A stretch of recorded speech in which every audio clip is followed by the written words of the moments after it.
This is PBS. About Your House with Bob Yapp was partially underwritten by the National Trust for Historic Preservation. In past places and future spaces, from main streets to back roads, we're helping Americans bring preservation home. The National Trust for Historic Preservation.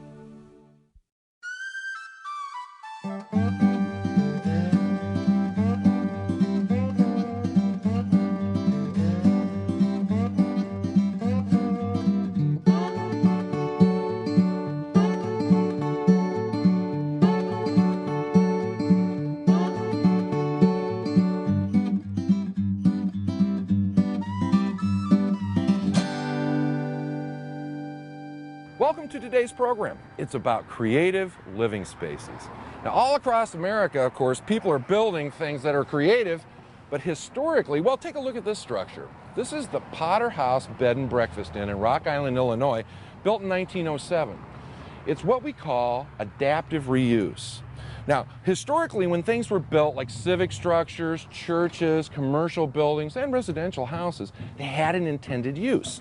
But our way of living has changed. I mean, the way we buy things, the way we live, all the commercial things that we do. And so sometimes adaptively reusing houses and civic structures and buildings makes a lot of sense. Now, bed and breakfast inn really makes some sense, and the owners always still live in them. Let's go inside and take a peek.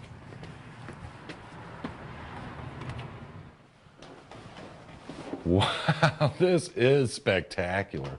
This house is incredible. You know, I'm going to show you a lot of different things about this house, all the features and how it was adapted. Before I do, let's just chat about why it's a bed and breakfast inn now. You know, 7,500 square feet of living space in this house. That's a lot. It's tough to heat it, and it's also hard to maintain a property like this. What you see happening a lot of times is that take a house like this and cut it up into apartments, and that's not a sympathetic adaptation at all. By being a bed and breakfast inn, they're able to keep all the wonderful architectural features of the property and still maintain it as a single family, essentially. Now, the owner lives on the 3rd floor, and we're going to give you a tour of the 1st floor and the 2nd floor, and a little peek at the owner's unit because you want to see how they live here too. And when people first come in, they come up to this desk, and this is where they register and get their room. And they're able to see these architectural features. Like up here is this plaster molding. It's cast, gorgeous. And then on the wall, a lot of people will call that a lincrusta. Lincrusta was like a vinyl or linoleum product that was embossed. But in fact, what this is leather. It's a leather wallpaper, hand-tooled and dyed. It's irreplaceable, just like a lot of things in this house. In fact, let's take a minute. We'll show you the 1st floor, and then we'll go up to the 2nd, and then we'll get that peek at the owner's unit. Now, here's where the breakfast part of a bed and breakfast comes into play. It's a dining room. There's a beautiful fireplace and wainscot, great wallpaper, nice place to eat breakfast. But look at the common area for just sitting, playing the piano. Look at the light coming into that sunroom. Isn't that beautiful? Well, those are the common areas of the Potter House Bed and Breakfast. Now, upstairs, this beautiful staircase takes you up to the guest rooms. Now, these guest rooms rent for $75 to $100 a night. That's really reasonable. Like a hotel, it's not much different. In fact, a lot of people are surprised. Now, nationwide, you can expect to spend anywhere from $50 to as much as $400 or $500, depending on how fancy you get. You know, New York City's expensive, other places like that. Here in the Midwest, they're pretty reasonable. Let's go take a look at some guest rooms. Now remember, staying in a bed and breakfast is almost like staying in a home. A beautiful home, by the way. Again, fireplace in your living area, nice, beautiful bed. You have private bathrooms. Doesn't get much better than this, especially when you don't like being away from home. Now, the owner's unit up in the attic, it's a nice, comfortable place, and usually owners live in their houses when they're bed and breakfasts. Works out very well. Wow, what a great adaptive reuse of a structure, of a house. But you know what? There's some commercial buildings that have been adapted too. In fact, let's go out to Seattle, where it's a little warmer than it is here in the Midwest in the fall, and take a look at some, well, what I consider to be some interesting stuff. Let's go.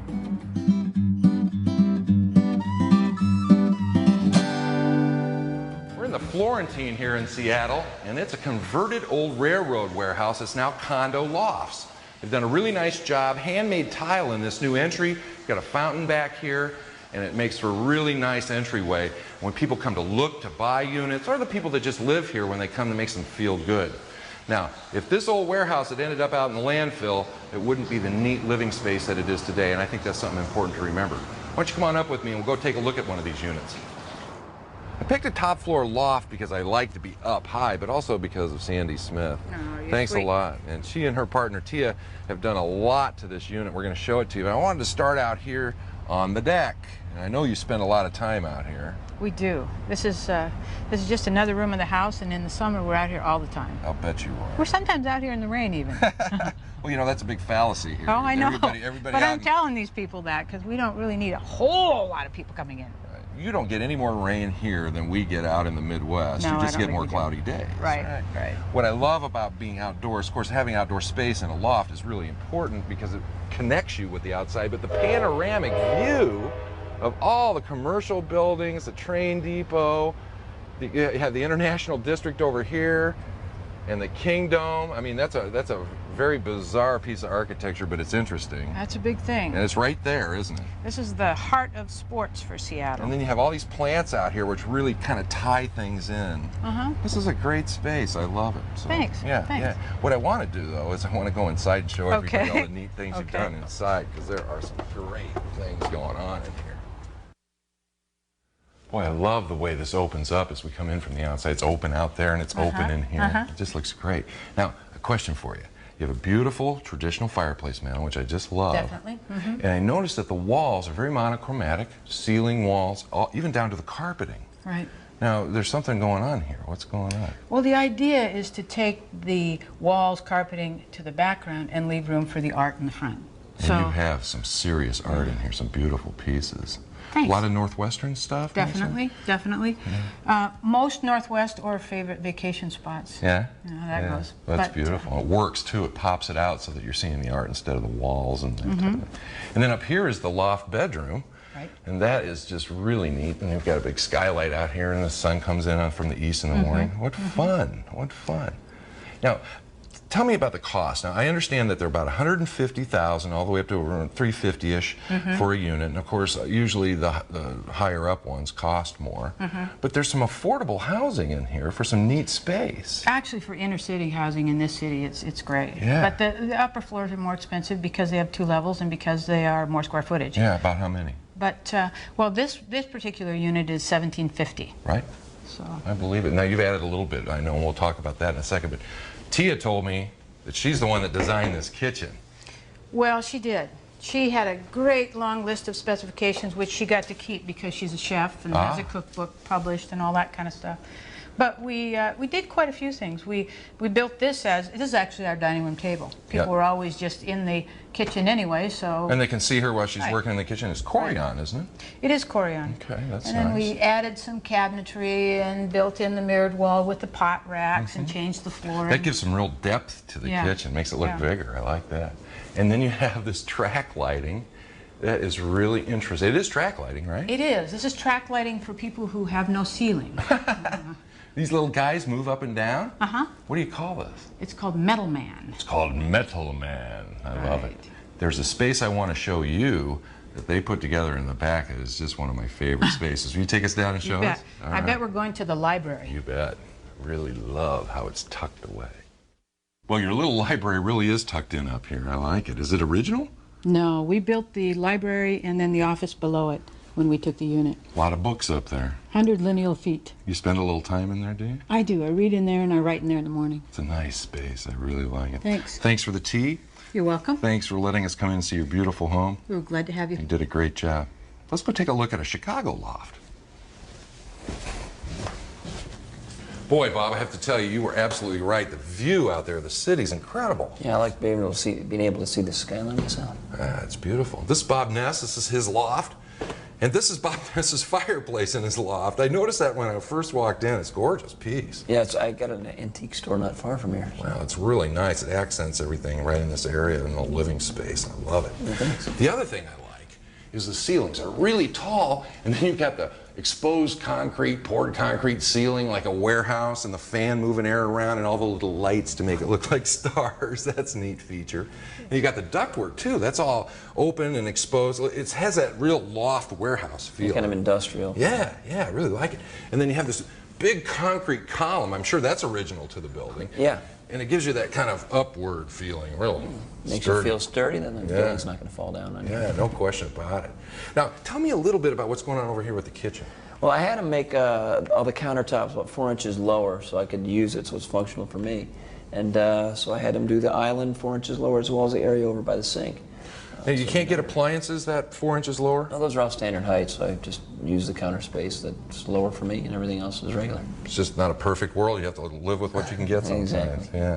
Now, you had said that when you were getting the unit that they were doing all the construction, and so you had an opportunity to have some custom things done up front? Yeah, I was able to, alter some of the walls and make the doors wider and stuff like that, which was, convenient for me to be able to have that kind of landscape. There was a wall right here by the dining room. Yeah, and I just had them remove that so I'd have a larger living space. It just has such an open feeling because of that. And then the other thing I noticed are crown moldings and corner blocks over the doors and casings. Lots of neat trim work, so that's a nice feature too. It finishes off the wall, I think. Yeah. It's a real eclectic feel. You've got a lot of neat antiques in here, and the wood floors I love. I'm really into hardwood floors. I like them too. They're easy to roll on. I'll bet you do. Now, talk to me a little bit about what these units are selling for. In this building, there's 80 units, and there's about 900 square feet to about 2,000 square feet. Anywhere from 140,000 to about 270. Well, that's not too bad for being right in the city with a view like that. No, I don't know. I like it. This is what, 2,000 square feet? Yeah, it's about 1,800. Yeah, it's a good sized unit. I love it. Well, thanks. Bob, thanks a lot for letting us look at your loft. No problem. Thanks You did for a coming. nice job. Loft living can be a lot of fun. You don't have to mow the yard. And believe it or not, small towns around the country are also using the upper floors of old buildings downtown for loft spaces, especially if they have a view like over on the Mississippi River. It also saves all these old buildings from ending up at the landfill, and that's always a positive. Well, a beautiful rambling stream like this would be a little bit tough to turn into an adaptive living space. But when it's rambling by a beautiful 1867 mill like this, hey, it's something special. This is limestone. It operated from 1867 until just after the turn of the century as a mill, and then it became a barn. They were putting cattle and stuff like that in it. And in the late 70s, when the Costellos bought it, they actually had to go in with shovels and shovel out a lot of cow manure as well as a lot of other things. It was in really bad shape. In fact, take a look at the picture of how the mill looked when they first got it, and then some of the interior. Look at some of this stuff. I mean, the place was a wreck, totally wrecked. But they spent a lot of time. They can't even figure out how much money they spent because they've been working on it so long. But what they did to the inside of this place is really spectacular. Come with me and we'll take a peek. Fine. Okay. Fine. I have to tell you, I love doing this show because I get to see all these great creative spaces, and this is really unique. Now, we talked outside about some of the process early on. We saw some of the pictures of when it was early and it really looked nasty. What on earth possessed you to go through with this? Well, I was really looking for a unique space to live in and a place I could work in and go out my back door and find subject material. Like a writer needs inspiration, an artist needs inspiration, and this county just has a wealth of it. Now, as I'm looking around, I'm seeing some unique things. Like, you have a big beam coming across here. Were there old floor joists or ceiling joists in there originally, you think? Well, it probably was at one time. That's where they would bring the grain in. But when we came here, it was pretty chewed up. And then we had holes in the floor where they were shoving hay and stuff. So we had to... And scooping a lot of that animal dung out of Yeah, here. down the basement. It was ugly. I mean, I had a lot of friends when I started, but not very many when we got done. We've got the old plank floors. Everything is just gorgeous. A lot of great antiques in here, too. It looks like you guys live here. It's a warm, inviting space. I love it. Well, we've raised a family here, and it was a great room. We wanted to be together, and yeah, it's been marvelous. Now, it cost $50,000 to buy it, you were telling me. Yeah, and right. I'm sure you had to write a lot of checks over a long period of time because these kinds of projects are kind of evolving over time. And my wife did. And she got... Is that true, Joan? It was $50,000 for 4 walls. Okay. Probably. But, they're stone walls 3 foot thick and sitting on a stone You had bluff. something to start with. Beautiful lot, Yeah. 5 acres. It's the most beautiful lot you can find anywhere in Iowa. Well, thanks for letting us come in. You did a beautiful job. Thank you. Now let's go take a look at a place just down the road, out in the country, literally in a cornfield. It'll blow your mind. It blew mine. Well, out here in very windy and very snowy rural Bellevue, Iowa, is a one-room schoolhouse. It's not far from the Mississippi, and these little one-roomers were dotted all over the countryside, and the kids used to go there and go to school. It's been adapted into a home, bumped up, bumped out. They've done all kinds of neat stuff.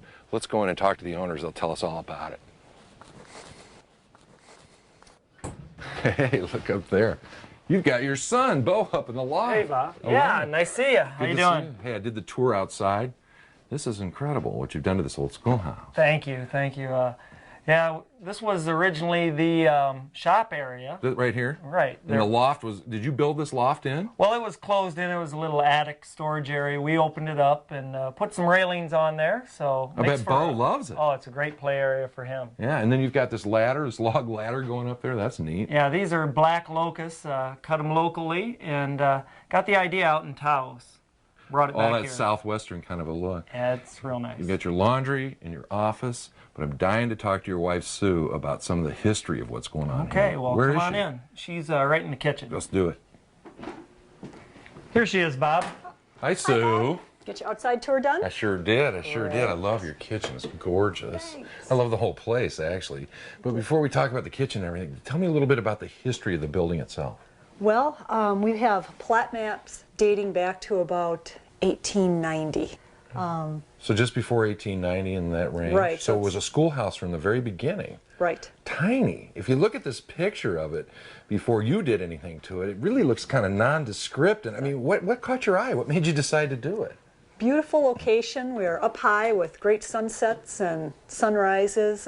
We knew when we came in the building, even with the old windows, there was just great light inside and beautiful farmland views. Yeah, well, that's a fact everywhere. In fact, there's no curtains in the house, which there's no reason to have That's a curtain right. in the house. Don't need them. Now, you and your builder came up with all this design for space because obviously it was small. Right. And got this thing going. You got an addition off one side, you bumped up. And you went down in the down basement below. for utilities and things like that. So you have the space that you need for three of you. That works out pretty well. Okay, so talk to me. You ended up buying the place for how much? About $2,500. Okay, well, we probably wasn't worth a lot more than that. And you told me that you spent about $65,000, including the well and the septic and everything. Right. That's really reasonable For on an acre of land out in the country. To us, this is like a brand new, functionally, it's Right. brand new with all the character. It's beautiful. Of, a nice old house. This picture shows everybody all the gutting going on. I know that can be kind of stressful at times. Yeah, that was a Middle of winter, just about long Christmas process. Now, another thing I love are the beam ceilings in the family room, but I also really love the staircase in the living room. Is that custom made? That was made by a local blacksmith in St. Donatus. It's a small town about 20 miles away, and he and Marty Jess, our contractor, we got together one night, and within 2 hours they had it planned. We gave them our ideas, and they gave them their ideas, and it all worked. And you've got the master bedroom and Beau's room upstairs. Right. It's beautiful. You guys have done an incredible job. Thanks. Well, a one-room country schoolhouse can be kind of a tough nut to make big enough to live in. Adaptive reuse of this structure was done very well. They bumped up, they bumped out, and it made it so that it could be reused and not torn down, and that's important. Now, I've got to catch a plane out to Seattle because there's something out there I want to show you that kind of follows a little bit of the same line that what we saw right here.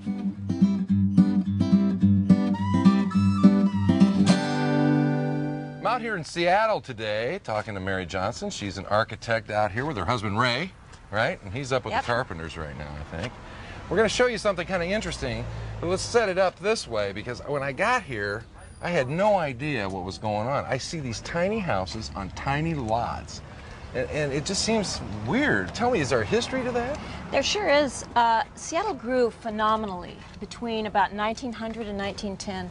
In fact, it tripled in size. Wow. It had to do with the lumber industry and the fishing industry and even the Alaska gold rush. So with triple the amount of people in town, they needed someplace to live. So developers came along and they plotted the city largely into 25-foot 25 wide lots. Yeah. 25 feet? Yeah, and there are plenty of housing pattern books around, so developers and homeowners just picked out a house and a builder built it for them. Well, now, but the property's getting more expensive, so families with the means to buy these properties, how are they living? I mean, there's not enough space to raise a family in some of these little houses. Well, That's true. A lot of owners today just want a little more space.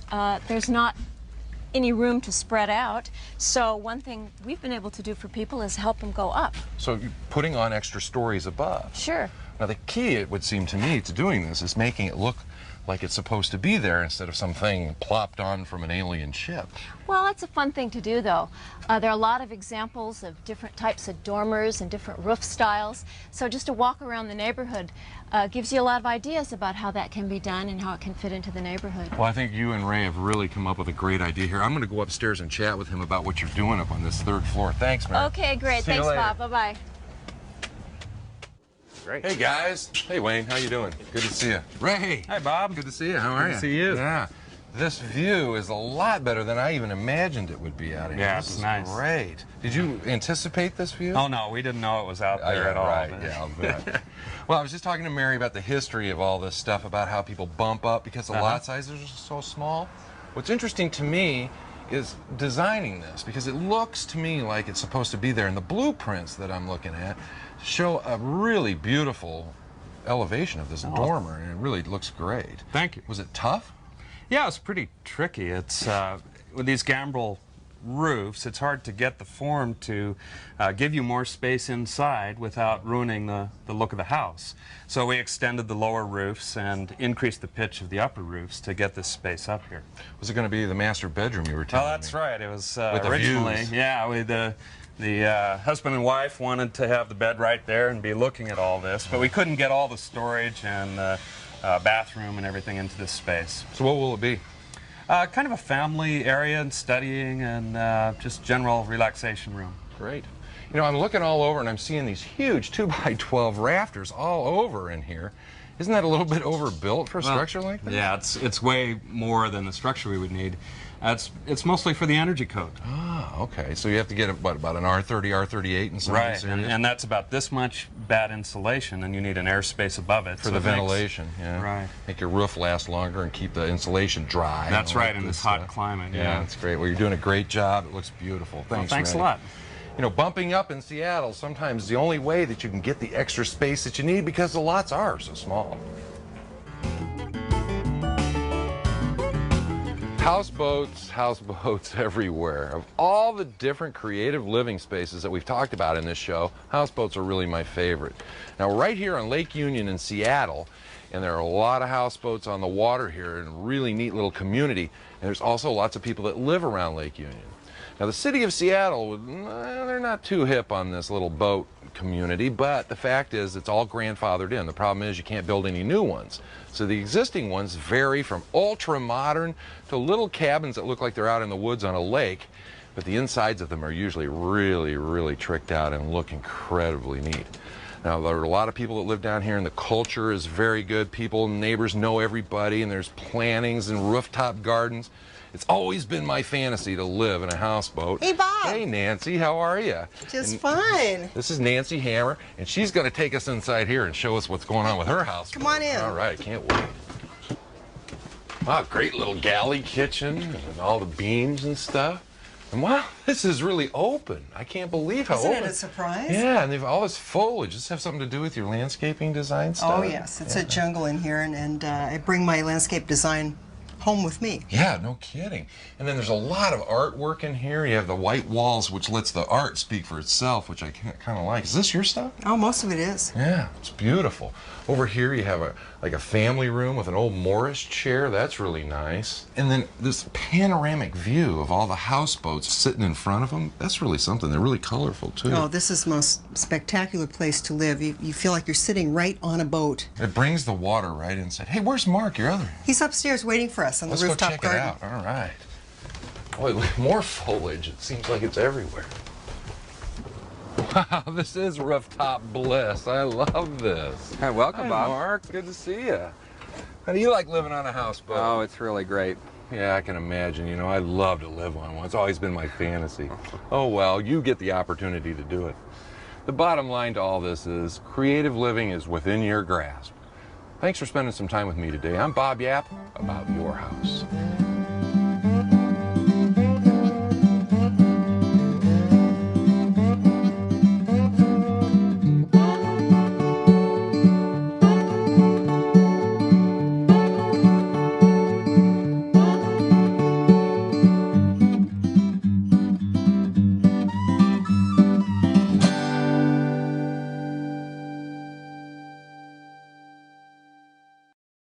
About Your House with Bob Yapp was partially underwritten by the National Trust for Historic Preservation. In past places and future spaces, from main streets to back roads, we're helping Americans bring preservation home. The National Trust for Historic Preservation.